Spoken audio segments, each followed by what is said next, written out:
American retirees are leaving around $3.4 trillion on the table, all from one decision: when to start Social Security.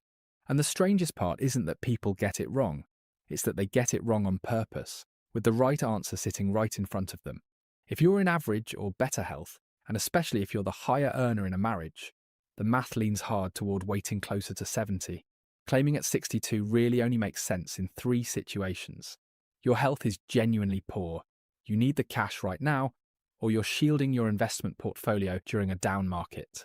That's the whole answer. And yet you can hand someone that exact answer with a chart that proves it and watch them file at 62 anyway. Scientists actually ran that experiment, and showing people the proof made them choose worse, not better. So this isn't really a math problem. It's a trap your own brain walks you into.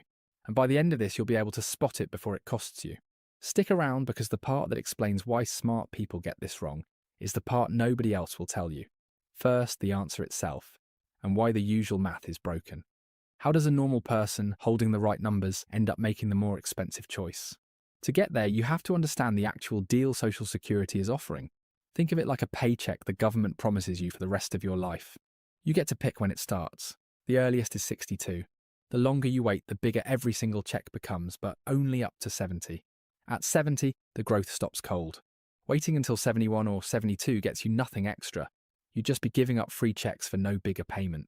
So 70 is the ceiling. That's the real window, 62 to 70, and where you land inside it decides your income for life. Here's how big. Say a guy named Dave has a full retirement age of 67, which is true for everyone born in 1960 or later. At 67, Dave's check would be $2,000 a month. If he grabs it early at 62, it gets cut by 30%, down to about $1,400 a month, and it stays smaller for the rest of his life. If he waits all the way to 70, it grows by 24% above his full amount, up to about $2,480 a month.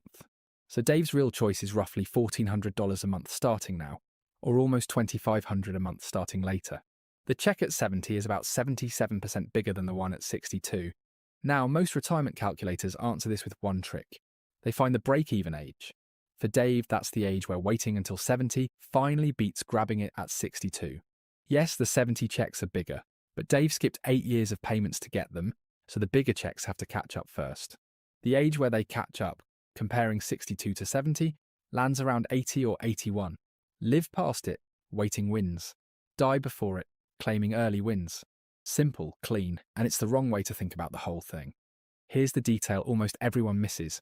That break-even number treats every future dollar as if it just sits there, frozen. It doesn't. Every year, Social Security gets a raise to keep up with inflation, called the cost of living adjustment. For 2026, that raise is 2.8%. The important part is what that raise lands on. It's a percentage of your check. So if your check is bigger, your raise is bigger too, in actual dollars. 2.8% of a $2,500 check beats 2.8% of a $1,400 check every year, forever. The gap between waiting and claiming early doesn't stay flat. It widens with every raise. The simple break-even math pretends compounding doesn't exist. That's trap number 1. Trap number 2 is hiding inside your own retirement account, and it's the one that quietly does the most damage. To wait until 70, you need money to live on in your 60s. For most people, that money comes out of a traditional IRA or a 401k. And here's the part that catches people off guard. When you pull money from those accounts, it can make your Social Security taxable too. One big exception: money you pull from a Roth IRA doesn't count because you already paid the tax on it going in. But most people's retirement savings are sitting in the regular pre-tax kind, so for them, this trap is wide open. This is the tax torpedo, and it's brutal. The income limits that decide whether your benefits get taxed were set back in 1983, and they have never been adjusted for inflation. Not once. So as normal incomes drifted up over 40 years, more and more retirees got dragged into paying. Today, roughly half of all households on Social Security owe federal tax on part of it. For a single filer, the tax can kick in at just $25,000 of combined income. For a married couple, it starts at $32,000. Those numbers haven't moved in over 40 years, which is the whole problem. Here's why that wrecks the simple math.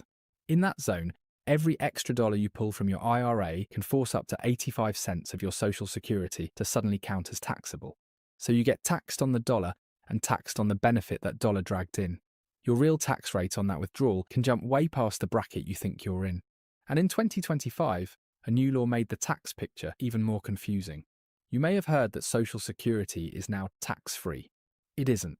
The One Big Beautiful Bill, signed in July of 2025, did not erase taxes on benefits. What it actually did was add a temporary bonus deduction for people 65 and older, up to $6,000 per person, running from 2025 through 2028, and it shrinks once your income climbs past $75,000. Helpful for some, but the old up to 85% rule is still very much alive. If you claimed early because you thought benefits were suddenly free money, you got played by a headline. If this is making the decision clearer, do me a favour and like this video and subscribe. I do finance breakdowns every week. So far, this has all been about deciding for one person. For married couples, the stakes jump, and this is where the most money quietly disappears. Pay attention to this next detail because it explains a lot. When one spouse dies, the household does not keep both Social Security checks. The smaller check goes away. The survivor keeps the larger one. That's it. So the bigger of your two checks isn't really one person's check. It's the household's income for as long as either of you's alive. This flips the whole strategy. The higher earner waiting until 70 isn't just buying themselves a bigger check.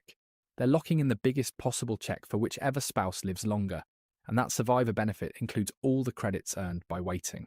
Meanwhile, the lower earner can often claim earlier, bringing in cash during their 60s without much downside, since their smaller check disappears anyway when the first spouse passes. And the odds make this matter more than people think. For a couple both age 65, there's better than a coin flip chance that one of them lives past 90, but only about a 7% chance they both make it to 90. So the real question isn't how long will I live, it's how long until the second of us is gone, and that's usually a lot longer. When couples both rush to claim at 62, they often hand the surviving spouse a permanently smaller check for what could be a very long widowhood. The math punishes that quietly, for decades. So if the numbers so clearly favour waiting for most people, why do more than 30% of Americans still claim at 62, and barely 1 in 10 wait until 70? This is the part that still doesn't fully make sense, until you see how the brain handles the decision. Researchers at Duke and UCLA ran studies with over 2,000 people, and they found something wild. The way you ask the question changes the answer. When they asked people what age they expect to live to, the typical guess was 85. When they asked similar people what age they expect to die by, the typical guess dropped to 75. Same kind of person, same life. A 10-year swing just from flipping one word. And a lower number in your head makes claiming early feel smart, even when nothing about your actual health changed. Then they tried something that should have fixed it. They showed people the full chart, the one that proves waiting pays more total money over time. You would expect that to push people to wait. It did the opposite. The chart made them claim earlier.